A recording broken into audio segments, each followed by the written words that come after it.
Sometimes the hardest thing a man can face isn't death, it's living with what he's done. For 15 years, Caleb Stone has hidden in the Dakota mountains, running from a past soaked in blood and regret. When he finds a woman barely alive outside a burned homestead, he thinks he's found just another victim of the brutal frontier. But when she opens her eyes and whispers, "Please, not again," everything changes. She's the sole survivor of a ranch raid. The men who destroyed her life were the same outlaws Caleb once rode with. Now he faces an impossible choice: keep running or stand and fight the demons he helped create. Can a man haunted by violence find redemption through protecting the very person his past helped destroy? Before we jump back in, tell us where you're tuning in from. And if this story touches you, make sure you're subscribed, because tomorrow I've saved something extra special for you. The Dakota mountains in late autumn held a particular kind of silence that Caleb Stone had come to know as well as his own heartbeat.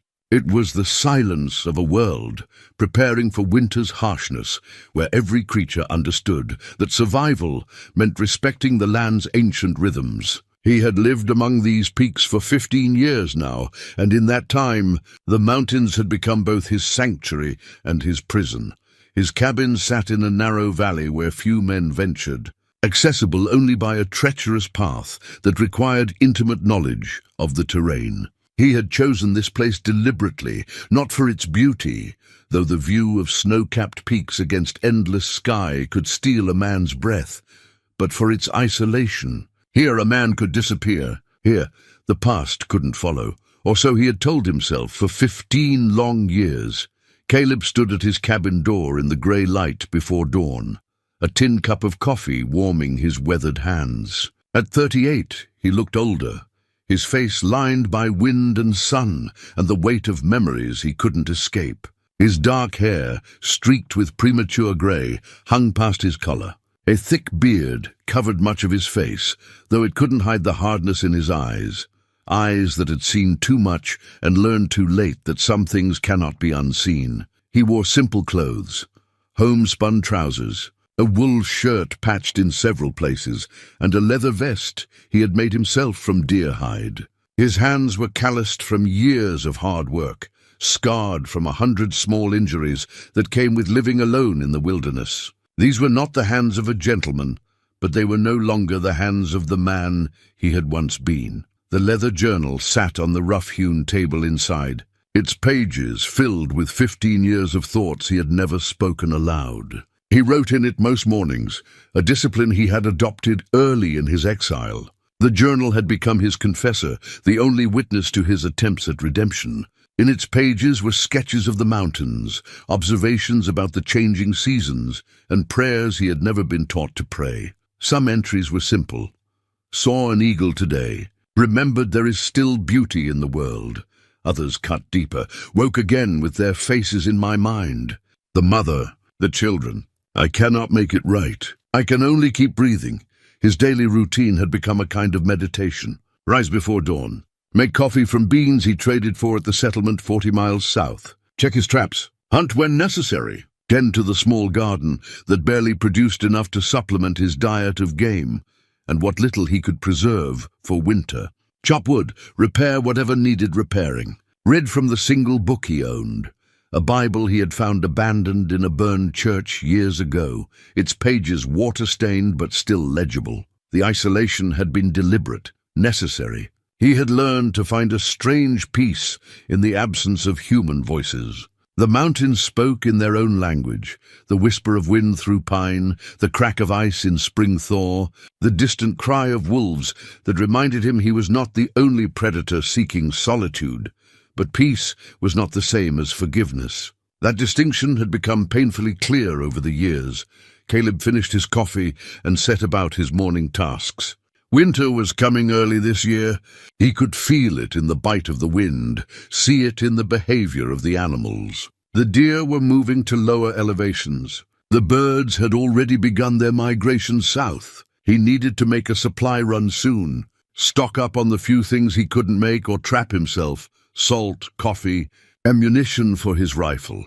The rifle leaned against the wall near the door. a Henry repeater he had owned since before everything went wrong. It was well maintained, oiled and cleaned regularly, though he rarely needed to use it for anything more than hunting. Sometimes he looked at that rifle and remembered what those hands had done with similar weapons. Those memories never stayed buried for long. Inside the cabin, everything had its place. The single room served as kitchen, bedroom, and living space. A stone fireplace dominated one wall, blackened from years of use. His bed was a simple frame with a corn husk mattress, covered with blankets and a bearskin he had cured himself. Shelves held his meager possessions, cooking implements, trapping supplies, a few tools, the journal, the Bible. On the highest shelf, wrapped in oiled cloth and hidden behind other items, was a small wooden box. Caleb rarely took it down, but he knew its contents by heart. Inside were the remnants of his former life, a tin star badge from when he had been a deputy, back when he still believed in justice and law. A daguerreotype of his family, all dead now from cholera that had swept through their town 20 years ago. And beneath those, a wanted poster bearing his own face, younger and harder, with his name printed below. Caleb Stone, wanted for armed robbery and murder. $500 reward. He had been 23 when that poster was printed. 23 and consumed by a rage so profound it had burned away everything good in him. His wife, his 2 young daughters, his parents, all taken by disease in the span of 3 weeks. He had been a deputy then, sworn to protect people, but he couldn't protect the ones who mattered most. The grief had twisted into something darker. He had started drinking, stopped caring about the badge he wore. When Jake Garrison rode into town with his gang, offering easy money and the freedom to take what you wanted from a world that took everything from you, Caleb had barely hesitated. 5 years with the Garrison gang, 5 years of robbery, violence, and a kind of numbness that felt better than the pain. They had terrorized 3 territories, hitting banks, stages, and isolated homesteads. Caleb had been good at it, too good. His skills as a lawman made him valuable as an outlaw. He knew how posses thought, how to cover tracks, where law enforcement was weak. But there had been one raid, one night, that changed everything. Caleb pushed the memory away as he always did, focusing instead on the present. He gathered his trapping gear and headed out into the morning. The path from his cabin wound through dense pine forest, following a creek that ran clear and cold even in the driest summers. He checked his trap line methodically, finding 2 rabbits and a beaver. Enough to justify the walk. As he worked, his mind wandered despite his efforts to stay present.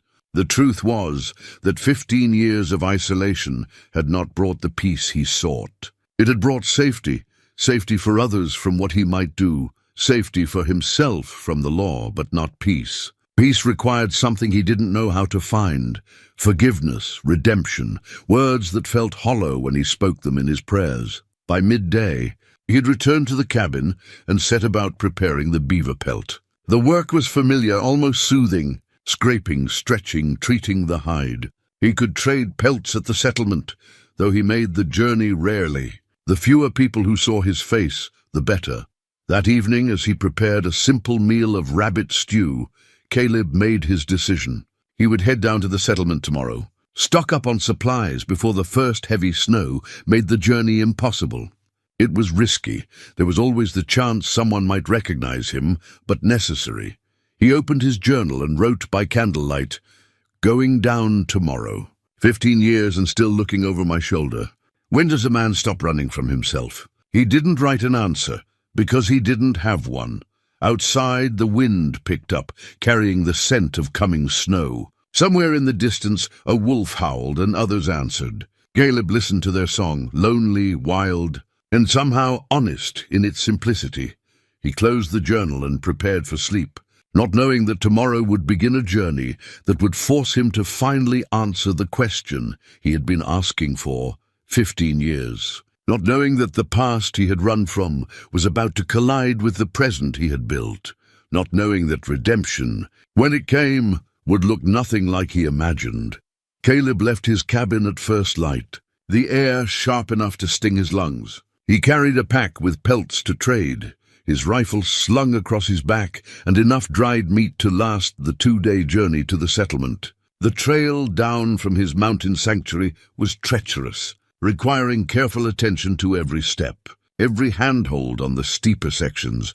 By noon, he had descended into the foothills, where the terrain opened up into rolling valleys dotted with scrub pine and prairie grass gone yellow with autumn. He kept to the ridgelines when possible, old habits from his outlaw days making him wary of exposure.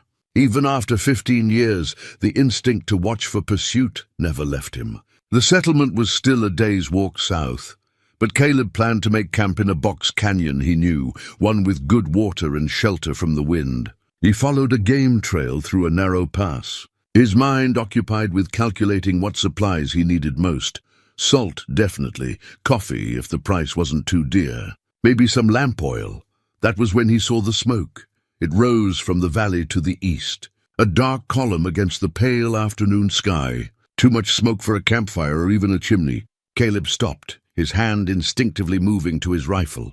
He studied the smoke for a long moment, every nerve in his body telling him to turn away, to mind his own business, to keep walking toward the settlement and whatever came after. But something held him there. Maybe it was the particular quality of that smoke, black and oily, the kind that came from burning buildings. Maybe it was the silence beneath it, the absence of any sound carrying across the valley. Or maybe it was something deeper, a voice he had been trying to ignore for 15 years, finally demanding to be heard. He changed direction, moving toward the smoke. The walk took an hour, and with each step, the sense of wrongness grew stronger. Caleb approached from the high ground, using cover from habit, though he saw no movement below. The source of the smoke resolved itself into a homestead, or what remained of one. The main house was still burning, flames consuming the wood frame. The barn had already collapsed into smoldering ruins. Caleb circled the property carefully, his rifle ready, scanning for any sign of who might have done this. The ground told the story in tracks and spent shells, at least 5 riders, maybe 6. They had come in hard and fast, circled the buildings, and left heading west. The tracks were fresh, no more than a few hours old. He found the bodies near the barn, a man, middle-aged, shot multiple times. Near him a teenage boy, perhaps 16. Both had died trying to defend their home, rifles still clutched in their hands. Caleb stood over them, his jaw tight, fighting the wave of nausea that rose in his throat. He had seen scenes like this before. He had helped create scenes like this. He forced himself to search the rest of the property. The burning house was too far gone to enter, but he found another body near the well, an older woman, probably the man's mother. 3 dead, maybe more inside the house where he couldn't reach them.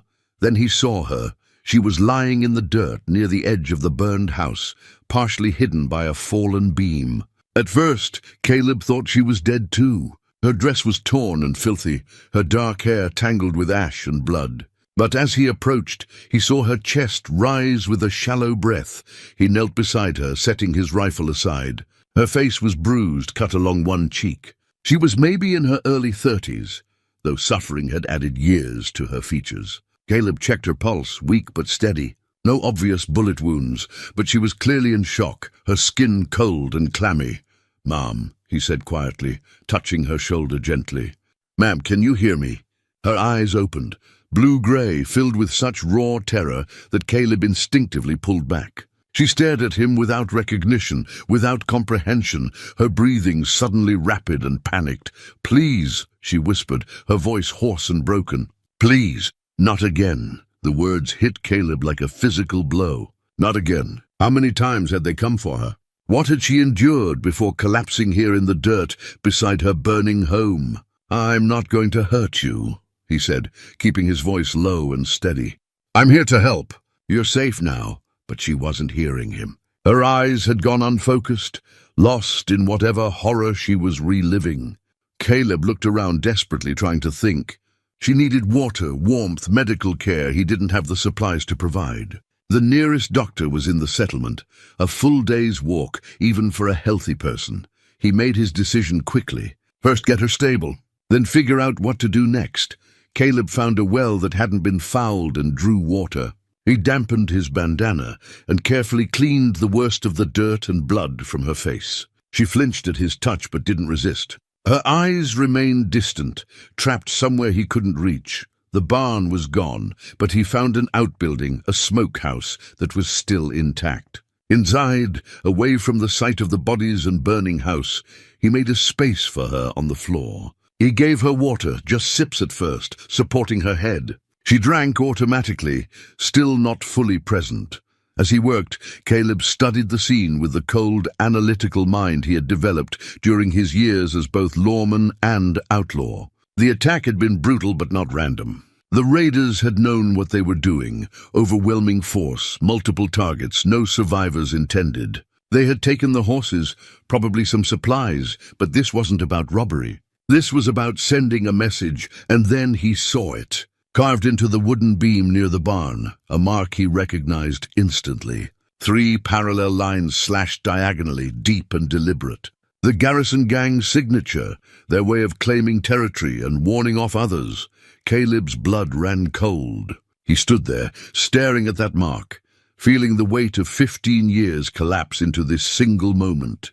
Jake Garrison and his boys had done this. The men he had once called brothers had murdered this woman's family and left her to die. He looked back at the woman in the smokehouse. She had curled onto her side, shaking despite the blanket he had covered her with. Shock was setting in harder now. He needed to keep her warm, keep her stable through the night, but his mind was racing. The garrison gang was still operating in this territory. After all these years, they were still out there, still leaving trails of blood and destruction. And this woman, this survivor who had begged him with such desperate fear, was their latest victim. Caleb felt something crack open inside him, something he had kept carefully sealed for 15 years. It wasn't rage, not exactly. It was something colder and more purposeful. A reckoning delayed, not denied. He spent the rest of the afternoon making her as comfortable as possible and burying the dead. It was hard work, digging graves in the rocky soil, but it needed doing. He couldn't leave them for the scavengers. When he finished, he said words over each grave, words he barely remembered from his childhood before everything went wrong. Night fell, and he kept watch in the smokehouse doorway. The woman drifted in and out of consciousness, sometimes crying out in her sleep, sometimes whispering names: John, Thomas, Margaret. Her family, Caleb assumed. All gone now. He should leave her at the settlement, he told himself. Let someone else care for her. Someone who hadn't helped create the violence that destroyed her life. But even as he thought it, he knew he wouldn't. Couldn't. This was why he had stayed alive for 15 years. Not to hide, but to be here now when it mattered. To do what he should have done 2 decades ago. Stand between the innocent and the guilty. To finally choose the right side. In her fitful sleep, the woman whispered again, "Please, not again." Caleb looked out at the darkness and made a promise to the night, to her, to himself. "Never again," he said quietly. "I swear it. Never again." 3 days passed in a blur of careful nursing and quiet vigilance. Caleb stayed at the burned homestead, unwilling to move the woman until she was stronger. He transformed the smokehouse into a makeshift shelter, using salvaged materials from the outbuildings to make it more weatherproof. The nights were getting colder, and she needed warmth more than anything. Her fever broke on the 2nd night. Caleb had been keeping watch, changing cool compresses on her forehead, when her eyes opened with something like clarity for the first time. She looked at him with confusion rather than terror, a small improvement but significant. "Where—" Her voice cracked. He held a cup of water to her lips, and she drank gratefully. "You're at what's left of your home," Caleb said gently. "I found you 3 days ago. Do you remember what happened?" Her eyes filled with tears, and she turned her face away. That was answer enough. Over the next day, she began to speak in fragments. Her name was Sarah Morrison. The homestead had belonged to her husband John and his mother Margaret. They had a son, Thomas, only 6 years old. She didn't ask about them. Somewhere deep inside, she already knew. Caleb told her what he had found, what he had done with the bodies. She listened in silence, tears streaming down her face, but there was a kind of relief in knowing. Not knowing he understood was sometimes worse than the hardest truth. "Who are you?" she asked on the third evening, as Caleb prepared a thin soup from supplies he had found in an untouched root cellar. "Name's Caleb Stone. I was passing through, heading to the settlement. Saw the smoke. Just passing through," she repeated, studying him with sharp eyes despite her weakened state. "You stopped to help a stranger?" "Yes, ma'am. Why?" The question hung in the air between them. Caleb stirred the soup, buying time to find words that were both true and incomplete. "Because you needed help," he said finally. "And because I could. It wasn't a lie, but it wasn't the whole truth either." He couldn't tell her that he had stopped because guilt had carved out a hollow place inside him where a conscience used to be. Couldn't tell her that saving her felt like the smallest possible payment on a debt he could never fully repay. Sarah accepted his answer with a slight nod, though her eyes suggested she heard what he hadn't said. She was observant, he was learning. Even in her grief and weakness, she noticed things, the careful way he moved, the practiced efficiency with which he had set up their shelter, the rifle that was never far from his hand. "You've done this before," she said, "taking care of people in hard situations." "Some," Caleb allowed. Another truth that hid more than it revealed. He had taken care of wounded gang members after raids. He had tended to injuries that couldn't be treated by a doctor without inviting questions. Different context, same skills. On the fourth day, Sarah was strong enough to sit up without assistance. Caleb had been checking the perimeter, another habit from his old life, when he returned to find her standing in the doorway of the smokehouse, leaning heavily against the frame but on her feet. "You shouldn't be up yet," he said, moving quickly to support her. "I needed to see it," she said, looking toward the ruins of her home. The fire had burned itself out, leaving blackened timbers and ash. I needed it to be real. He understood that too. Sometimes the mind needs proof before the heart can begin to grieve. They stood there together in silence, Caleb ready to catch her if she fell, Sarah staring at the destruction of everything she had known. After a long moment, she spoke again. "Did you see them? The men who did this?" "No, ma'am. They were gone before I arrived, but I saw their tracks. 5 or 6 riders heading west. They took everything," she said quietly. "The horses, the wagon, whatever supplies they could carry." John tried to stop them. "He and Thomas both." Her voice broke. Caleb let the silence hold her grief, not rushing to fill it with empty comfort. What could he say? That he was sorry? That it wasn't fair? She knew all that already. Words wouldn't bring her family back or undo what had been done. "I need to show you something," Sarah said eventually. "In the house. If anything survived, the house is too unstable," Caleb warned. "Whatever it is, it's not worth the risk. It's all I have left." There was something in her voice, not just grief, but determination. Caleb recognized it because he had heard it in his own voice years ago, that need to hold on to anything that connected you to what was lost. "Tell me where it is," he said. "I'll look." She described a metal box kept under the floorboards in the bedroom. "Family documents," she said. And something else, something important that she wouldn't explain. Caleb didn't press her. He waited until full daylight, then carefully approached the burned house. The structure was indeed unstable. The second floor partially collapsed into the first. He moved slowly, testing each step, until he found what remained of the bedroom. The floor was mostly gone, but he could see the charred boards where she had described.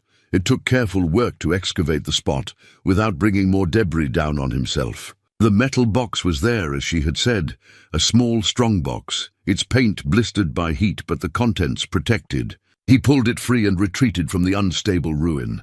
Sarah's hands trembled as she opened it. Inside were papers, a deed to the property, some letters, a marriage certificate, and beneath those, wrapped in oiled cloth, a small item that she pulled out and held close to her chest without showing him. Later, when she thought he wasn't looking, Caleb saw what it was. A silver locket, tarnished now but still intact. She opened it once, looked inside for a brief moment, then closed it quickly and pressed it against her heart. Photographs, he guessed. The last images of her lost family. She wore it after that, on a chain around her neck, tucked beneath her dress where it rested against her skin. a physical weight of grief she chose to carry. "We need to go," Caleb said that evening. "You're strong enough to travel now, and staying here isn't safe." "Safe from what?" Sarah asked. "They already took everything, maybe, but men who do what they did, sometimes they come back. And you need proper medical care, better food, shelter that isn't a smokehouse." Sarah looked at him for a long moment, and for the first time since he found her, something like fear returned to her eyes. Not fear of him exactly, but fear of what came next. "Where would we go?" "Fort Laramie. It's about 150 miles south. There's a doctor there, people who can help you figure out what to do next." 150 miles, she repeated. "On foot? Unless you've got a horse hidden somewhere, yes, ma'am." "On foot." She looked toward the burned house, the fresh graves Caleb had dug, the life that was now ash and memory. Then she looked at him, this stranger who had buried her family and kept her alive. "All right," she said quietly. "When do we leave?" "Tomorrow at first light. Travel while it's cool, rest during the heat of the day. Take it slow." Sarah nodded, accepting this new reality with the same quiet strength she had shown since regaining consciousness. Caleb recognized that strength, the kind forged in fire, the kind that doesn't break because it's already been broken and learned how to hold itself together anyway. That night, he kept watch while she slept and allowed himself to wonder what he had started. Getting her to Fort Laramie would take weeks. Weeks of traveling together, of inevitable questions, of the growing risk that she would see past his careful evasions to the truth beneath. But he had made a promise. Never again. And unlike so many promises in his past, this one he intended to keep. They left at dawn, Sarah walking with determination despite her obvious weakness. Caleb had fashioned a walking stick for her from a sturdy branch, and she leaned on it heavily as they made their way south. He set a slow pace, stopping frequently to rest, watching her carefully for signs she was pushing too hard. The first day, they covered less than 5 miles. It was barely progress, but it was something. They made camp in a sheltered hollow with good water and firewood. Caleb prepared a simple meal, while Sarah sat on a fallen log, staring into the growing darkness with eyes that saw things he couldn't. "Tell me about the mountains," she said suddenly. "Where you came from?" It was the first personal question she had asked since they started walking. Caleb considered his answer carefully as he stirred the fire. "Lived up there about 15 years. Good country if you don't mind solitude. 15 years alone?" "Mostly. That's a long time to be by yourself." He didn't answer, and Sarah didn't press. But he felt her watching him, measuring him against some internal standard he couldn't see. The second day was harder. Sarah's initial determination met the reality of a body still recovering from trauma. By midday, she was trembling with exhaustion, her face pale and drawn. Caleb called for an early stop, despite having covered less than 4 miles. "I'm sorry," she said, as he helped her sit. "I thought I was stronger." "You are strong," Caleb said. "Your body just needs time to remember that." They rested through the afternoon heat. Sarah dozed fitfully while Caleb kept watch and tried not to think about how vulnerable they were out here in the open. 2 people on foot, one of them weak with limited supplies. Easy targets if anyone came looking. That evening, as Caleb gathered firewood near their camp, he heard a sound that made him freeze. Sarah's voice crying. Not the quiet tears he had seen before, but deep, wrenching sobs that seemed to tear themselves from her chest. He approached slowly and found her kneeling near her pack, holding something small in her hands. As he got closer, he saw what it was, a child's wooden horse carved with careful detail. The paint was partially burned away, but the shape was still clear. "I found it this morning," Sarah said through her tears, "before we left. In the ashes. It was Thomas's favorite toy. John made it for his 3rd birthday.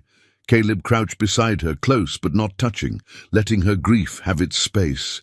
He carried it everywhere," she continued, her voice breaking. "Slept with it every night. Called it Thunder.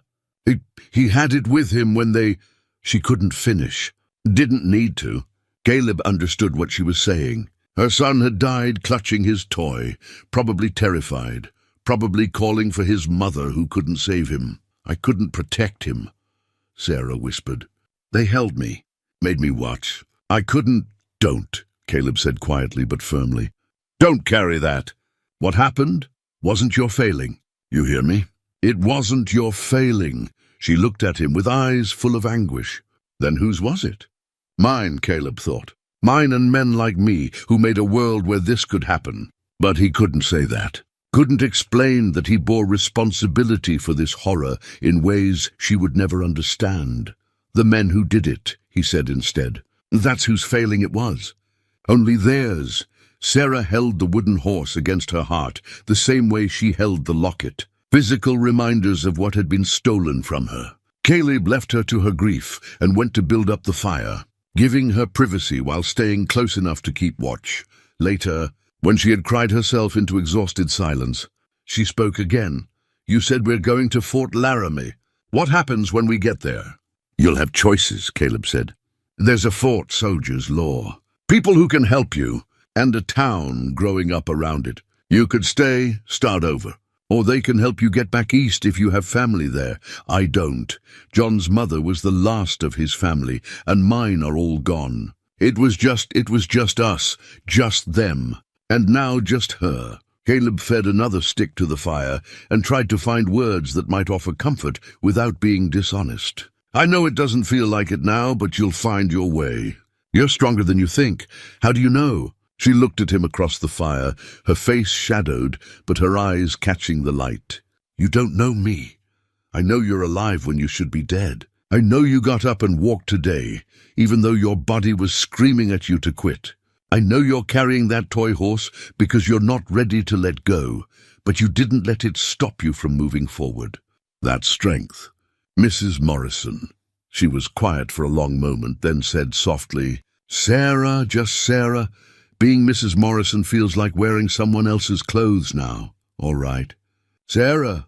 They sat in silence after that, the fire crackling between them. Somewhere in the distance a coyote howled, and others answered. The sound was lonely and wild, speaking to something Caleb understood in his bones. Can I ask you something? Sarah said eventually. You can ask. Why are you really doing this? Helping me. Most men would have buried the dead and moved on. You don't owe me anything. Caleb looked into the fire, watching the flames consume the wood he had gathered. How could he explain that he owed her everything? That every moment he spent protecting her was a small payment against a debt measured in blood and broken lives? Maybe I need to, he said finally. Maybe helping you is helping myself.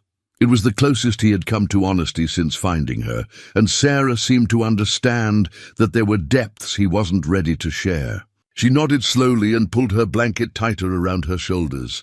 Then I'm grateful, she said. Whatever your reasons, I'm grateful. That night, Caleb took first watch, sitting with his rifle across his knees and his eyes on the darkness beyond the firelight. Sarah slept with the wooden horse tucked against her chest, and in the morning when they continued their journey, she wrapped it carefully and placed it in her pack alongside the locket, grief traveling with her, but no longer stopping her from moving forward. They walked south toward Fort Laramie, toward whatever future waited there. While behind them in the mountains, the man Caleb used to be watched from the shadows of memory and judged every step. 2 weeks into their journey, they were making better progress. Sarah had regained much of her strength, and their daily distances had increased to 8 or sometimes 10 miles when the terrain cooperated. Fort Laramie was now perhaps a week away, maybe less if they pushed hard. Caleb found himself oddly reluctant to push hard. The thought troubled him as they walked through rolling prairie land dotted with sage and buffalo grass. Once they reached Fort Laramie, his obligation would be fulfilled. Sarah would be safe, surrounded by people and law and civilization. She wouldn't need him anymore. He could disappear back into the mountains, return to his exile, resume the solitary life he had built. Except that life felt hollow now, like something that belonged to a different man. You're quiet today, Sarah observed as they stopped to rest near a creek. Just thinking about the route ahead. We're getting close, aren't we? To the fort. Yes, another week or so. She was quiet for a moment, dipping her hands in the cold water. What will you do? After, head back north. Winter's coming. Need to prepare. Back to the mountains. Back to being alone. It wasn't a question, but Caleb answered anyway. That's where I live. For 15 years, Sarah said, echoing their earlier conversation. That's what you said. Why so long in one place? Most mountain men I've heard of move around, trade, visit settlements. I prefer solitude. Or you're hiding from something.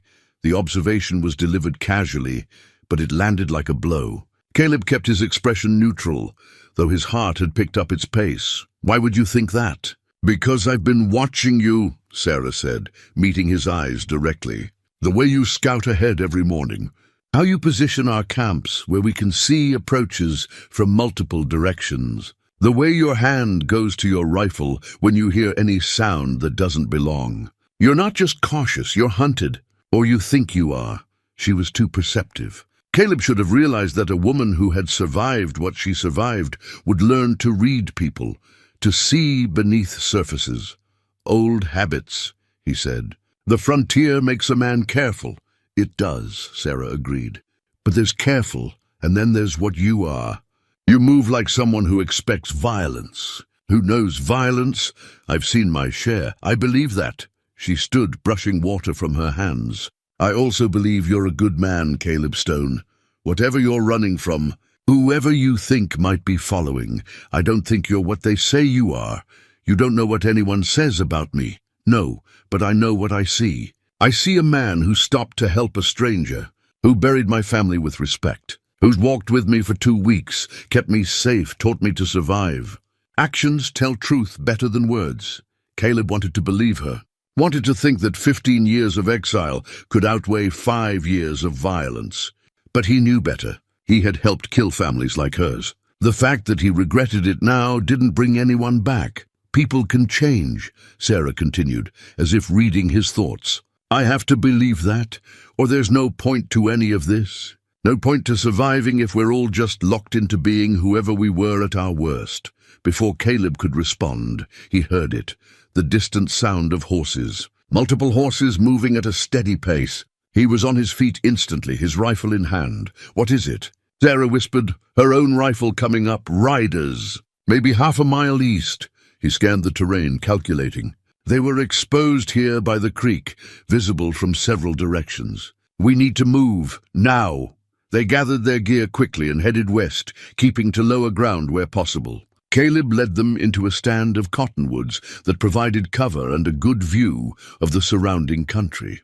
They crouched there in silence, watching.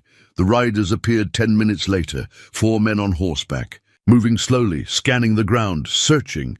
Even at this distance, Caleb recognized the way they moved, the practiced efficiency of men who had done this many times before. And then he saw him. Jake Garrison, older now but unmistakable, leading the group, reading tracks, hunting for him. Caleb's grip tightened on his rifle. After 15 years, there was Jake, the man who had been like a brother once, before Caleb had left the gang and become a traitor in their eyes. The man whose gang had destroyed Sarah's life as part of their search. Sarah touched his arm, feeling the tension in him. You know them, she breathed. It wasn't a question. She had seen the recognition in his face. Yes, Caleb admitted, his voice barely audible. I know them. Are they the ones? Yes. He felt Sarah go rigid beside him. She was looking at the riders now with new understanding, seeing the men who had murdered her family. Her hand moved to her rifle, and Caleb saw the rage building in her eyes. Don't, he said quietly but firmly. 4 against 2, open ground. We'd be dead before we got off 10 shots. I don't care, she said, and he heard the truth in it. In that moment, revenge mattered more than survival. I care, Caleb said. Sarah, look at me. She tore her eyes from the riders and met his gaze. I promised to keep you safe. I intend to keep that promise. Which means we stay hidden, we stay quiet, and we let them pass. They killed my family, I know. And I swear to you, they'll answer for it. But not today. Not like this. The struggle played across her face. Rage against reason, grief against survival. Finally, she nodded. Though her jaw remained clenched tight, they watched in silence as the riders moved through the area, searching but not finding. Jake stopped once, studying something on the ground. Old tracks, maybe, from days ago. He said something to the others that Caleb couldn't hear, then pointed south, toward Fort Laramie. The riders moved on, following the southern trail. Caleb and Sarah waited a full hour after they disappeared from sight before moving again. When they did, Caleb led them west, away from the direct route to Fort Laramie. "Where are we going?" Sarah asked. "Long way around?" "They're watching the main trails now. We'll have to circle wide, add maybe 3 days to the journey." 3 more days, Sarah said, but she didn't argue. She had seen the men who haunted her nightmares, and she understood now that Caleb's caution wasn't paranoia. It was necessity. That night, they made camp in a hidden hollow with no fire. They ate cold food and spoke in whispers. Sarah sat with her back against a rock, the rifle across her lap, staring into the darkness. "You knew them," she said finally. "Not just recognized them, you knew them. How?" Caleb had known this question was coming. He had been dreading it since the moment Jake had appeared on the horizon. He could lie, deflect, avoid, or he could give her a piece of the truth. "I knew them a long time ago," he said carefully, "before I went to the mountains. Before I changed my life. You rode with them, it wasn't a question." Sarah was too smart for his evasions now. "Yes," Caleb said. "I rode with them. And then I left, and they've been hunting me ever since." The silence that followed was heavy with implication. Sarah worked through what that meant, connecting pieces he had tried to keep separate. "Your homestead," Caleb continued, needing her to understand at least this much. "They destroyed it looking for me. You and your family, you were casualties of a 15-year-old grudge. I'm sorry doesn't begin to cover what I owe you, but I am, more than you'll ever know. You left them," Sarah said slowly. "You chose to leave." "Yes, why?" "Because I finally saw what we were." "What I was?" "And I couldn't be that anymore." Sarah absorbed this in silence. Caleb waited for her judgment, for the anger he deserved. But when she spoke again, her voice was thoughtful rather than accusatory. "That's why you helped me. Not just guilt, atonement, maybe, or maybe I just couldn't walk away from someone who needed help. Can both things be true?" "I don't know," Caleb admitted. "I'm still trying to figure that out." They sat together in the darkness, 2 people carrying weight they couldn't put down. Eventually, Sarah spoke again, her voice soft but clear. "I'm glad you left them. Glad you became whoever you are now, instead of staying whoever you were then. Even knowing your family died because of my past. Even knowing that," Sarah said. "Because if you hadn't left, you wouldn't have been in those mountains. Wouldn't have found me. And I'd be dead too.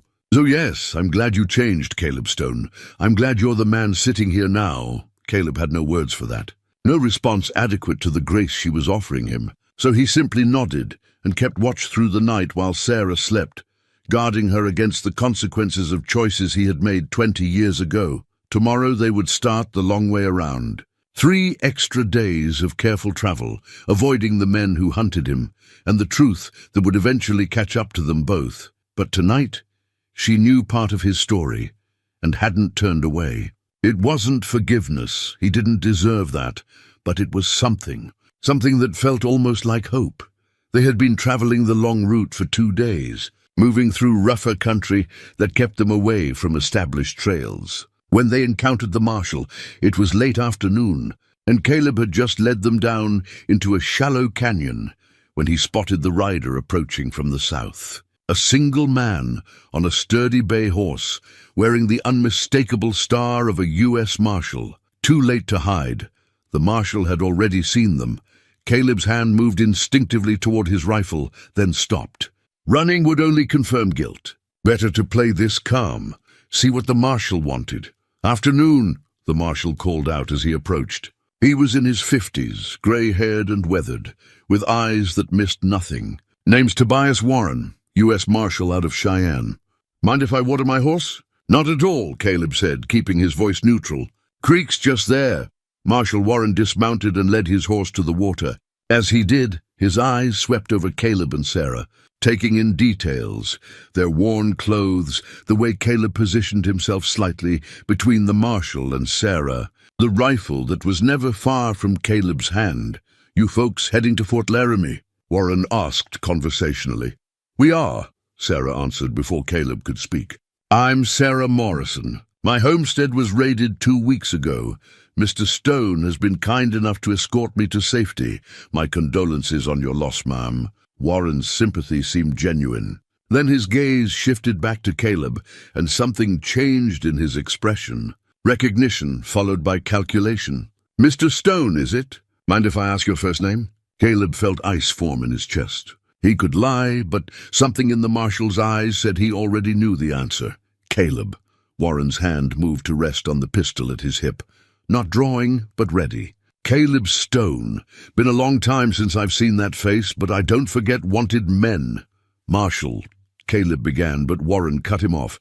"Caleb Stone, former deputy turned outlaw. Member of the Garrison Gang, wanted for robbery, assault, and complicity in at least 3 murders across Wyoming, Montana, and Dakota territories." The marshal's voice was calm, but carried the weight of law behind it. "Last poster I saw offered $500. That's still current?" Sarah's gasp was audible. Caleb felt her stare boring into him, felt the world he had carefully constructed begin to collapse. "I left the gang 15 years ago," Caleb said, keeping his voice level. "Walked away and never looked back." "Walking away doesn't erase what was done," Warren said. "You know that. I do know that. Every day for 15 years I've known that. Then you won't mind coming with me. There's a judge in Cheyenne who'll want to hear your story." "Marshal Warren," Sarah said, her voice tight with emotion Caleb couldn't quite read. "Did you hear what I said? He saved my life. The men who killed my family, they were looking for him. They destroyed everything I had because they thought I knew where he was. I heard you, ma'am, and I'm sorry for that. But it doesn't change what he did. What did he do?" Sarah asked. "Specifically. What crimes?" Warren looked uncomfortable. "Ma'am, this isn't—" "Tell me," Sarah insisted. "If you're going to arrest the man who kept me alive for 2 weeks, who buried my family, who's been nothing but decent to me, I want to know exactly what he's accused of." The marshal sighed. "The Garrison Gang hit 6 banks, 4 stages, and at least a dozen homesteads across 3 territories between 1863 and 1868. Caleb Stone was identified as a member during the last 3 years of those operations. He was present at the Thornton Homestead raid in Montana, family of 4, all killed. He was present at the Silver Creek bank robbery, where a teller was shot. He participated in the ambush of an army payroll wagon, where 2 soldiers died. Each accusation landed like a physical blow. Caleb didn't deny them. Couldn't deny them. They were all true. "Were you there?" Sarah asked Caleb, her voice barely above a whisper. "When they killed families?" "When they murdered people." Caleb met her eyes, saw the betrayal dawning in them, and gave her the only thing he had left, the truth. "Yes," he said. "I was there. I didn't pull every trigger, but I was there. I helped plan the raids. I stood guard while others went inside. I'm guilty of everything he said and more. Then why did you help me?" Her voice broke. "Why save me if you're one of them?" "Because I'm not one of them anymore. Haven't been for 15 years. Because I spent a decade and a half trying to figure out how to live with what I did, and when I found you dying, I knew that was my chance. One chance to do something right instead of wrong. A chance at redemption," Sarah said bitterly. "I was your redemption." "No," Caleb said firmly. "You were a person who needed help. You still are. That's what matters." Marshal Warren cleared his throat. "This is all very touching, but the law is clear." "Stone, I'm going to have to—" "Marshal," Sarah interrupted, stepping forward. "I'm asking you not to arrest him, not now. Those men who destroyed my home, they're still out there. We saw them 2 days ago, 4 riders heading toward Fort Laramie. They're hunting for him, and if you take him in, they'll come after me to finish what they started. Mom, you'll be under the protection of the fort." "Will I? For how long? A week, a month? Eventually I'll leave and they'll find me. Or they'll just kill whoever they think might know where he is. You read the list of what they've done. Do you really think they'll stop?" Warren was quiet, clearly torn. Finally he said, "What are you suggesting?" "Let him get me to Fort Laramie. Let him make sure I'm safe. Then," she looked at Caleb, "then he'll turn himself in. Won't you?" It wasn't really a question. Caleb understood what Sarah was doing, buying time, ensuring her safety, and forcing him to face consequences he had run from for too long. "I will," he agreed. Get her safe, then face whatever judgment is coming. The marshal studied them both for a long moment. Against my better judgment, he said finally, I'm going to allow this. But understand, Stone, I'm heading to Fort Laramie myself. I'll be waiting there. If you don't show, I'll hunt you down and you'll hang for sure. Are we clear? Clear, Caleb said. And Mrs. Morrison, when we get to the fort, you'll need to make a full statement about what happened to your family. Might help build a case against the Garrison gang. I will, Sarah said. Warren mounted his horse, then paused. Stone, one more thing. That poster said $500. Jake Garrison's current bounty is $1,000. Gang's gotten more active in the last year, more vicious. They've put their own price on your head too, $1,000 to whoever brings you in. Dead or alive. Good to know, Caleb said, though the news sat like lead in his stomach. They're not just hunting you for revenge, Warren continued. Jake's made it personal. Tells everyone who'll listen that you're the one who got away, the traitor who knows all their hideouts. You're a threat to their operation. Then all the more reason to end this, Caleb said. One way or another. The marshal nodded and rode off, leaving Caleb and Sarah standing in the canyon in charged silence. When Warren was out of sight, Sarah finally spoke. You should have told me. I know. Everything you said about changing, about leaving them, was any of it true? All of it was true, Caleb said. I did leave. I did change, but I was afraid if you knew what I'd been, you'd see me as one of them, instead of who I'm trying to be. You should have trusted me with the truth. You're right. I should have.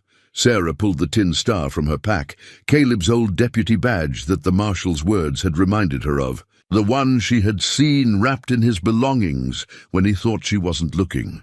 You were a lawman first, she said, holding up the tarnished badge. Before you were an outlaw, I was, for 3 years. Lost my family to cholera and lost myself in the grief. Jake Garrison found me when I was drowning, gave me purpose. Wrong purpose, but I was too far gone to see it. What changed? Why did you leave? The Thornton family, Caleb said quietly. The one the marshal mentioned. I stood guard while the others went in. Heard the screams, the gunshots. When they came out, Jake was laughing, proud of himself. And I realized, his voice caught. I realized that was someone's whole world, ended for a few $100 and Jake's reputation. A mother, father, 2 children gone, because of us. Because of me. So you left that night. Took my horse and rode north until I found mountains high enough that I thought I could hide from what I'd done. 15 years of hiding. Until I found you. Sarah was quiet for a long time, turning the badge over in her hands. Finally she said, I should hate you. You have every right to, but I don't. She looked at him, tears in her eyes. I should, but I don't, because the man who helped those raiders isn't the man who saved me. He can't be. I won't believe that, Sarah. No, she said firmly. You get to carry your guilt. That's yours. But you don't get to tell me how to feel. And I feel like the man I've traveled with, the man who taught me to shoot, who listened to my grief, who kept me alive. He's real. More real than any poster or 20-year-old crimes. Caleb had no words for the grace she was offering. Didn't deserve it, couldn't fully accept it. But he recognized it for what it was, a gift he had no right to refuse.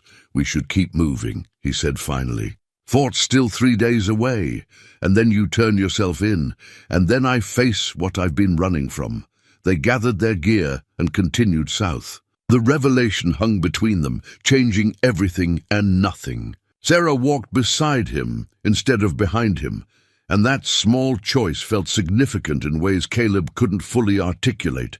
That night, she handed him back the tin star. This was you, she said.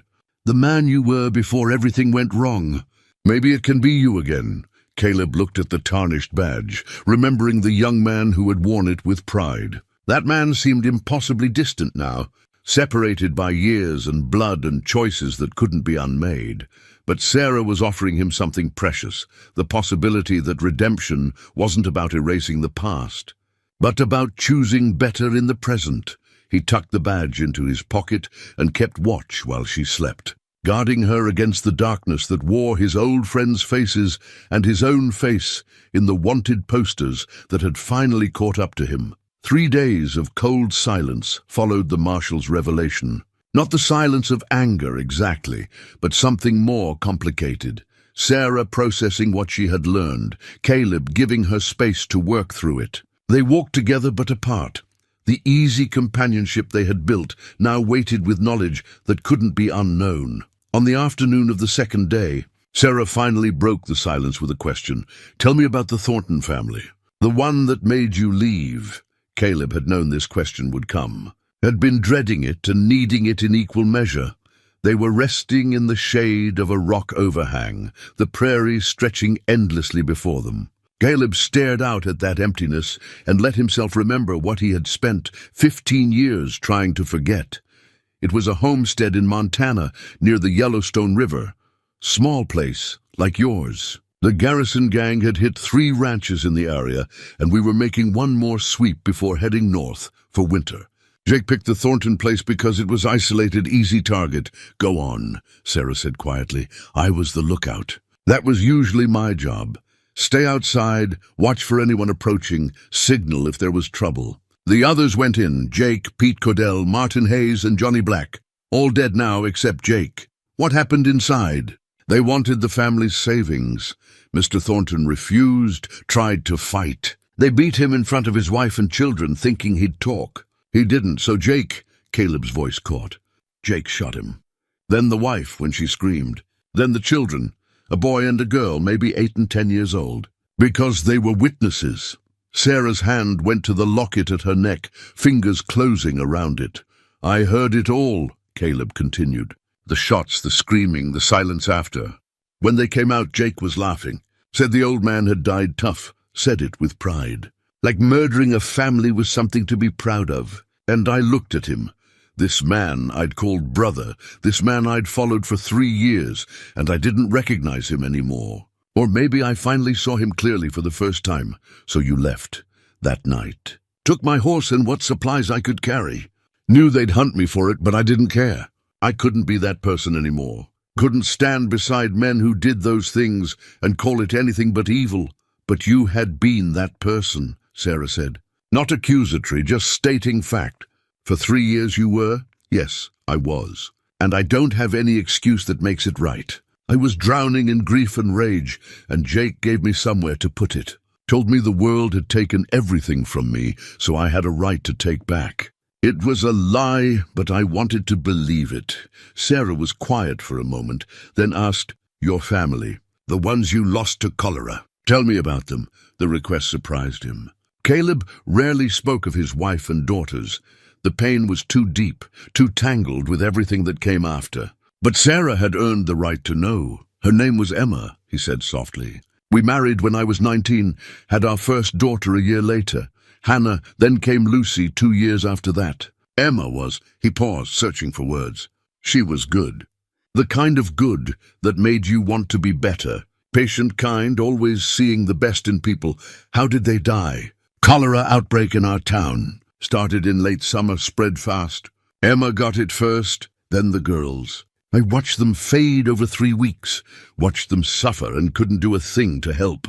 Back then I was a deputy, wore the badge, believed in law and order. But what good was any of that when my family was dying? So when they were gone, I broke, Caleb said simply. Completely broke. Started drinking, stopped caring about the job, stopped caring about anything. When Jake Garrison rode into town 6 months later and offered me a way out, I took it. Walked away from the badge, from the law, from everything Emma had believed in. She wouldn't have wanted that for you. No, she would have been ashamed of what I became. But I was too lost to care. He looked at Sarah. It took 20 years and finding you in the dirt to finally care again. To remember that Emma would have wanted me to help people, not hurt them. Sarah reached across the space between them and took his hand. The gesture surprised them both, the first time she had voluntarily touched him since learning the truth. "I'm not Emma," she said, "and I'm not your redemption. But I am grateful you found your way back to who you were meant to be. Even if it took 20 years, Caleb held her hand carefully, like something precious that might break. "When we get to Fort Laramie," he said, "and I turn myself in, what will you do?" "I don't know yet. The marshal said there's a town growing up around the fort. Maybe I'll stay, try to build something new. Or maybe I'll go back east, find whatever family might still remember me." She paused. "What do you think will happen to you?" "Prison, most likely. Maybe hanging, depending on the judge and what they can prove." "You're not afraid?" "Terrified," Caleb admitted, "but also ready. I've been running for 15 years. Time to stop." They sat together in the fading afternoon light, hands still joined, each carrying their separate griefs and finding something like comfort in the shared weight of it.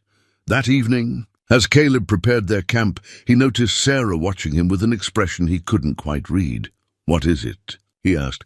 "I'm trying to reconcile the two versions of you. The man Jake Garrison knew and the man I know. They don't fit together in my head.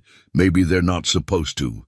Maybe people are more than their worst moments or their best ones. Maybe we're all just trying to choose better than we did before. That's too simple. Maybe. But it's the only answer I've got." Night fell, and they made camp in an abandoned trapper's shelter they found. Barely more than 4 walls and a roof, but enough to keep the wind off. As Sarah spread their bedrolls, she spoke again. "If you'd told me the truth at the beginning, if you'd said who you were when you first found me, I don't think I would have let you help me. I know. I would have been wrong to turn you away, but I would have done it anyway. Hard to trust someone whose past includes the kind of violence that destroyed your life." "Yes," Sarah agreed, "but spending 2 weeks with you, seeing how you've treated me, how you've protected me, that matters more than a wanted poster." "Does that make me foolish?" "It makes you someone who judges people by their actions instead of their history." "That's not foolish. That's grace." Sarah pulled the wedding ring from the chain at her neck, the one Caleb had noticed her wearing alongside the locket. She held it up to the firelight, studying it. "John gave me this 7 years ago," she said. "We had a good life together. Not easy, but good. He was a kind man, a good father. And the gang killed him because they were looking for you." "I know," Caleb said, bracing himself for the anger he deserved. "I should hate you for that. Hate you for being the reason they came. But John," her voice caught, "John would have stopped to help you if he'd found you like you found me. That's who he was. He would have done exactly what you did, because it was the right thing to do." She tucked the ring back beneath her dress, next to the locket and her heart. "So I'm going to choose to believe you've earned the right to make things right. And when we get to Fort Laramie, I'm going to tell the marshal exactly that." Before Caleb could respond, they heard it, the sound of horses in the distance. Multiple horses, moving through the darkness toward their shelter. Caleb was on his feet instantly, rifle in hand, moving to the door. Sarah joined him, her own rifle ready. Through the gaps in the wooden walls, they saw torches approaching, 4 riders moving with purpose. "They found us," Sarah whispered. Caleb recognized the lead rider's silhouette, even in the darkness. "Jake Garrison, after all these years, finally catching up." "Sarah," Caleb said quietly, "I need you to listen to me very carefully. Whatever happens in the next few minutes, whatever you see or hear, I need you to remember something." "What?" "The man I was rode with them. The man I am stands with you. Those are 2 different people, separated by 15 years, and choices that can't be unmade. Caleb, promise me you'll remember that." The torches were closer now, close enough to hear voices. Jake's voice calling out, "Caleb Stone! I know you're in there. It's been a long time, old friend." Sarah looked at Caleb, fear and determination mixing in her eyes. "What do we do?" Caleb checked his rifle, calculated angles and odds that weren't in their favor. 4 against 2, and one of the 2 was still recovering from trauma. But they had cover, and he had knowledge. Knowledge of how Jake thought, how the gang operated, where they'd be vulnerable. "We make our stand," Caleb said. "Together. And when it's over, one way or another, you're getting to Fort Laramie safe. And you." "I made you a promise," Caleb said. "I intend to keep it." Outside, Jake Garrison's voice rang out again, mocking and hard. "Come on out, Caleb. Let's settle this like the old days. Or do I need to burn you out like we burned that pretty little homestead?" Sarah's grip tightened on her rifle, rage replacing fear. Caleb saw it and understood. She was done running, done being afraid. She was ready to fight. "All right," he called back, his voice carrying the authority of the deputy he had once been. "Let's talk, Jake, like old times. Just you and me." "Oh, I don't think so," Jake laughed. "You left us 15 years ago, made us look weak, made me look weak. Now you're going to pay for that. Both of you." Caleb looked at Sarah and saw his own determination reflected back. They had survived 2 weeks of wilderness, 2 weeks of grief and revelation and learning to trust, despite every reason not to. They would survive this too, they had to. "Ready?" he asked. Sarah nodded. "Ready?" Outside, Jake Garrison gave the order, and the final confrontation began. Caleb tackled Jake before he could fire, both men going down hard in the dirt. The rifle clattered away, and they grappled in the darkness. 20 years of history, condensed into a desperate struggle for survival. Jake was strong, hardened by 15 years of outlaw life, but Caleb had spent those same years chopping wood, trapping, surviving alone in the mountains. Different kinds of hard, but hard nonetheless. They rolled, trading blows, each seeking advantage. Jake got his knife out, slashing wild. Caleb felt the blade slice across his arm, but ignored the pain, focusing on getting control of Jake's wrist. Behind them, the firefight continued. Marshal Warren's rifle cracked from the high ground. Sarah fired from the shelter, keeping the other gang members pinned down. The third rider made a run for his horse and took a bullet from Warren for his trouble, going down in a heap. "Should have stayed gone," Jake snarled, trying to drive the knife toward Caleb's throat. "Should have stayed in your mountain." "Probably," Caleb grunted, blocking the strike. "But I didn't." He managed to twist Jake's wrist, forcing him to drop the knife. They separated, both scrambling to their feet, circling. Jake's hand went to his pistol, but Caleb was faster. He had his own pistol out and leveled before Jake could clear leather. "Don't," Caleb said. Jake froze, hand still on his gun, eyes calculating odds. "You won't shoot me. That's why you left. Couldn't stomach the killing anymore." "You're right," Caleb said. "I can't, but I will if you make me. If it's between you and her, I'll put a bullet in you without hesitation. Her." Jake laughed bitterly. "You're doing all this for some woman you found in the dirt? That's what 15 years of running got you? Playing nursemaid to a widow? It got me a chance to be something other than what I was. What you still are." "I'm free," Jake said. "I take what I want, go where I please, answer to nobody." "You call that being something less?" "I call it being alone. Being hunted. Being one step ahead of the rope until the day it catches you." Caleb kept the pistol steady. "That's not freedom, Jake. That's just running until you can't run anymore." The last gang member, the one who'd been thrown from his horse, made a desperate break for the darkness. Sarah's rifle cracked and he went down, clutching his leg. Marshal Warren was moving down from his position now, rifle trained on the downed men. "It's over, Jake," Caleb said. "Your men are down. The marshal's here. Best thing you can do is surrender." "Surrender?" Jake's face twisted with rage. "You think I'm going to hang because you got religion? Found yourself a conscience in the mountains? I think you're going to hang because of what we did. What I helped you do, and I'm going to hang right alongside you if that's what justice demands." "At least you admit it," Jake said. "At least you're not pretending you're innocent." "I'm not innocent. Never claimed to be, but I'm trying to be better than I was. That's all any man can do." Jake's hand twitched toward his pistol. Caleb saw it coming, saw the decision being made, and knew what Jake had chosen. Death over surrender. Violence over redemption. The same choice he'd been making for 20 years. "Don't!" Caleb said one more time. Jake drew. Caleb fired. The shot took Jake in the shoulder, spinning him around but not dropping him. Jake's own shot went wild, disappearing into the night. He staggered, clutching his shoulder, the pistol falling from his hand. "I could have killed you," Caleb said, lowering his weapon. "Could have put that bullet in your heart. But I'm done killing, Jake, even you." Jake fell to his knees, blood seeping between his fingers. He looked up at Caleb with something that might have been respect or might have been hatred, hard to tell in the darkness. "You always were soft," Jake said through gritted teeth.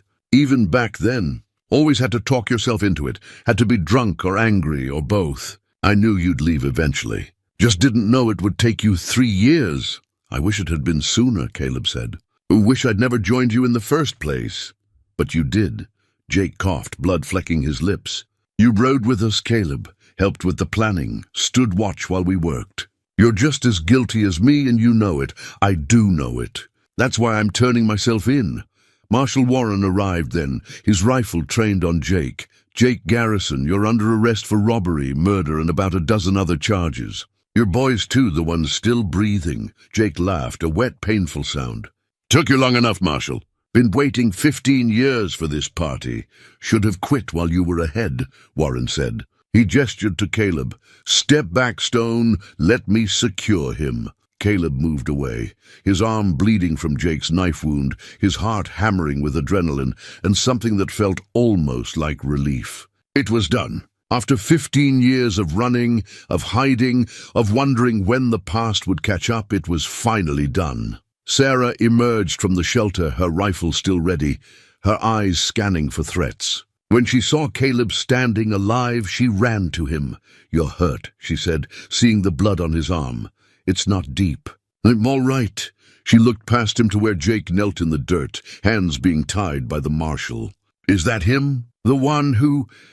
Yes, that's Jake Garrison. Sarah stared at the man who had destroyed her life, the man who had once been Caleb's brother in crime. Her hand went to the locket at her neck, then to the wooden horse tucked in her belt. I should hate him, she said quietly. Should want him dead. But mostly I just feel empty. Like revenge wouldn't bring them back anyway. It wouldn't, Caleb agreed. Nothing will, but justice might help. Knowing he'll answer for what he did. Marshal Warren approached them, his expression grim. Stone, I need to place you under arrest now. You know that, right? I know, Caleb said. He held out his hands for the restraints. I'm ready. Wait, Sarah said. She turned to Warren. He saved my life. Fought beside me. Chose to stop Jake instead of running. Doesn't that count for something? It does, ma'am, and I'll testify to it. But the law is the law. He's wanted for crimes committed 20 years ago. There has to be a reckoning. Sarah looked at Caleb, tears in her eyes. This isn't fair. It's exactly fair, Caleb said gently. I earned this, Sarah. Time to face it. The marshal secured Caleb's hands with rope, not roughly but firmly. We'll head to Fort Laramie at first light. Get that arm looked at, get everyone patched up. Then we'll sort out the legal mess. As Warren led Caleb back toward the shelter, Jake called out from where he sat, bleeding in the dirt. Hey, Caleb, was it worth it? 15 years of hiding for one woman who'll forget about you the minute you swing. Caleb stopped and looked back at his former friend. The man who had never changed, never tried, never wanted anything more than what he already was. Yes, Caleb said simply. It was worth it. And as he said it, looking at Sarah standing in the torchlight with her rifle in her hands and her spine straight with hard-won strength, he realized it was true. Every year of exile, every moment of doubt, every prayer for redemption he'd whispered in the darkness, it had all led to this moment, to choosing her safety over his own, to finally becoming the man Emma would have wanted him to be. Whatever came next, trial, prison, gallows, he would face it knowing he had made the right choice at the end. That was something. That was enough. 3 months later, spring was breaking across the Dakota Territory with tentative warmth and the first green shoots pushing through winter-hardened ground. Caleb stood at the edge of Fort Laramie, breathing free air and trying to believe it was real. The trial had been shorter than expected. Marshal Warren had testified about the shootout, about Caleb's protection of Sarah, about his willingness to surrender. Sarah herself had spoken for 2 hours, detailing not just what Caleb had done for her, but what she believed about the possibility of redemption. The judge, a stern man from Cheyenne who had seen every kind of frontier. Justice had listened to it all with careful attention. He'd reviewed the old wanted posters, the charges, the evidence. Then he'd made his decision, time served. 15 years of self-imposed exile counted against the crimes committed 20 years ago. Combined with Sarah's testimony and Caleb's cooperation in bringing down Jake Garrison, the judge had ruled that justice would be better served by letting him walk free than by hanging a man who had already spent half his life paying for his mistakes. Jake Garrison hadn't been so fortunate. He was in a cell awaiting transport to territorial prison, looking at 20 years minimum. The two surviving gang members had taken similar sentences. The Garrison Gang, which had terrorized 3 territories for 2 decades, was finished. Caleb had spent the last 3 months in Fort Laramie, technically free, but staying close while the legal matters resolved. He'd worked odd jobs, carpentry, stable work, anything that needed doing. Saved his wages, tried to figure out what came next. He'd seen Sarah during that time, but not often. She had needed space to grieve properly, to begin healing in a place that felt safe. The fort had provided that, a small room, honest work helping the post doctor, and a community of people who didn't care about her past. But today, she had sent word asking him to come to the small plot of land she had purchased just outside the fort's boundaries. When he arrived, he found her standing beside the frame of a cabin in progress, rough lumber laid out. "Walls beginning to take shape. You bought land," Caleb said. "Approaching slowly." "I did." Sarah brushed sawdust from her hands. She looked different, still carrying grief in her eyes, but wearing it like something familiar rather than crushing. "Decided I wasn't going back east. This is home now. Or will be once I finish building it." "Building it yourself?" "Mostly. Some folks from the fort have been helping. But I wanted to do the work myself. Needed to, I think. To prove I could build something instead of just watching things burn."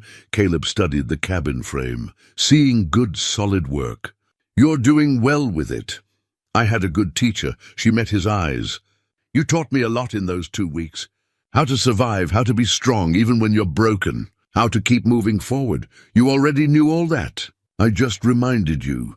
They stood in awkward silence for a moment, the weight of everything unsaid hanging between them. Finally, Sarah spoke. "The judge made the right choice. I'm glad you're free. Are you? Even knowing what I was, especially knowing what you were, because it means people can change, can be better. And I need to believe that right now." "What will you do?" Caleb asked. "With this place, I mean. Once it's finished, live in it. Start over. Maybe help other people who need starting over. There's always folks coming through who need a place to rest, heal, figure out what's next." She paused. "What about you? Going back to the mountains?" "I was planning to. That's what I told myself. Get through the trial, get your cabin built, then head north before summer. But those mountains feel like something that belongs to who I was, not who I am. Don't know if I can go back to hiding now that I've stopped." Sarah picked up a hammer, turned it over in her hands. "I could use help finishing this cabin. I'm handy enough, but some of the heavier work, the roof beams, the chimney, that's 2-person work at least. You offering me a job?" "Maybe. Or maybe I'm offering you a chance to build something instead of running from something." Caleb looked at the cabin frame, then at Sarah, then at the land stretching out toward the horizon. It wasn't much, just a small plot with a half-built cabin and a woman who had every reason to turn him away. But it was more than he deserved, and exactly what he needed. "I don't have much to offer," he said. "Some carpentry skills, knowledge of the land. Wages from 3 months of work at the fort. That's more than I started with," Sarah said. "After the raid, I had nothing but grief and a wooden horse. Now I have land, a future, and the beginning of something that feels like hope." "Hope," Caleb repeated. "Haven't had much of that in 20 years. "Then maybe it's time you did." She held out the hammer.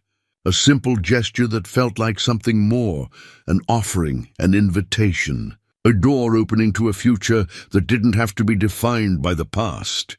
Caleb took the hammer. "Where do you need me to start?" Sarah smiled, the first genuine smile he'd seen from her since before her world burned. "Roof beams. They're too heavy for me to lift alone." They worked together through the afternoon, lifting beams, nailing them into place, building something solid and real. As the sun began to set, casting long shadows across the half-finished cabin, Sarah called for a break. She pulled out 2 items from her pack, the silver locket and the wooden horse, and held them up to catch the fading light. "I'll always carry them," she said. "Always remember John and Thomas and what we had. But I'm learning to carry hope alongside the grief. Learning that honoring them means living, not just surviving." "They'd be proud of you," Caleb said. "Of your strength, your grace, everything you've become." "And Emma would be proud of you," Sarah replied. "Of the man who stopped to help a stranger. Who chose redemption over running? Who's standing here now, ready to build instead of hide? She reached into her pack again and pulled out something wrapped in cloth. When she unfolded it, Caleb saw his old tin star, the one he'd shown her on the trail, polished until it gleamed. "I cleaned it up," Sarah said. "Thought you might want to keep it, not as a deputy, just as a reminder that you were good once and can be again." Caleb took the badge with trembling hands. The weight of it felt different now, not a burden of failure, but a promise of what he might still become. "Thank you," he said, his voice rough with emotion. As darkness fell, they sat together on the porch of the half-built cabin, looking out at land that held possibility instead of ghosts. Somewhere in the distance, a wolf howled, lonely and wild, but Caleb didn't hear it as a call to isolation anymore. He heard it as a reminder that even the wildest things could choose to come in from the cold. "Tomorrow," Sarah said, "we'll work on the chimney. After that, the windows. After that," she paused, considering. "After that, we'll figure it out as we go." "Sounds like a plan." Caleb agreed. He pulled out the new journal Sarah had given him, blank pages, waiting to be filled with a story that wasn't about running or hiding or paying for the past. A story about building, healing, and learning, that redemption wasn't a destination, but a choice made new each day. On the first page, in careful letters, Caleb wrote Day 1. Above them, stars emerged in the darkening sky. Below them, the land stretched out full of promise. Between them, silence held not the weight of judgment, but the comfortable quiet of two people who had survived the worst and chosen to believe in better. The past would always be there, the garrison gang, the raids, the families destroyed, Emma and the daughters he'd lost, John and Thomas and Margaret Morrison, all the ghosts that couldn't be laid to rest, only acknowledged and carried forward. But alongside those ghosts walked the man Caleb was becoming, and the woman Sarah had chosen to remain. Bent perhaps, but not broken, changed by fire but not consumed. Together, building something that honored both the dead and the living by refusing to let tragedy have the final word. In the mountains where Caleb had hidden for 15 years, an empty cabin sat waiting for a man who would never return. Here, in the growing settlement around Fort Laramie, a new cabin rose from the earth, built by hands that knew both violence and grace, destruction and creation.